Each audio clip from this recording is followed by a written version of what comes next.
Akiruta watho uyu jaji George Odunga nĩaugire wagarari wa mawatho ma igoti no nginyagio kinya muthia na rĩu aya atatu mabatie makinya igoti-inĩ rũciũ thaa 4 kwerethera igoti gĩtũmi gĩa kwaga gũkinyia Miguna igoti-inĩ ta ũrĩa jaji Roslyn Aburili arathanire muthenya wa ira. The said respondents will appear before this court tomorrow at 10 a.m. for sentencing and further orders. In default of their appearance, this court will proceed to mete out appropriate sentences, their absence notwithstanding. I appear together with Mr. Munene. Rũcinĩ rwa ũmũthĩ athitangwo arĩa nĩ Minister wa ũgitĩri wa thĩinĩ Fred Matiang'i, Inspector mũnene wa borithi Joseph Boynet, mũrũgamĩrĩri wa ũthamĩrio Gordon Kihalangwa, matũmire mũrũgamĩrĩri Stephen Mutinda ũrĩa wĩkorire haceke thutha wa kũremwo gũtaarĩria gĩtũmi gĩa kwaga gũkinyia Miguna igoti-inĩ. He is still at JKIA International Airport. He has not been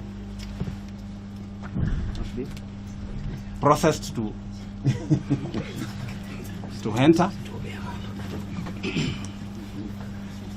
And the reasons why that has not happened, my lord, they will be provided in the replies that will be before your lordship in a short while.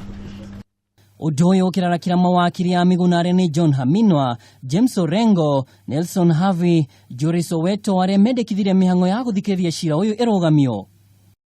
Whatever they want to say to the court, we have no objection. I have a lot I would like to say to the court. But let them produce Miguna before this court first. Let them say what they want to say in presence of Miguna. Nĩ thikũ ya gatatũ rĩu kuma Miguna ahingĩrĩrio kĩharo-inĩ kĩa ndege kĩa JKIA thutha wa kwaga maratathi makinyanĩru gũkorwo bũrũri-inĩ. Rĩu maitho mothe merekeirwo igoti-inĩ mũthenya wa rũciũ kuna athitangwo mangĩa gwĩkinyia maya kuohwo mĩeri 6 na faini ya 200,000 o mũndũ, mbeca iria itabatie kuma thirikari-inĩ o tiga o kĩũmbe. Ngĩribotera Kameme TV, njĩtagwo Mwaũra wa Ndũng'ũ.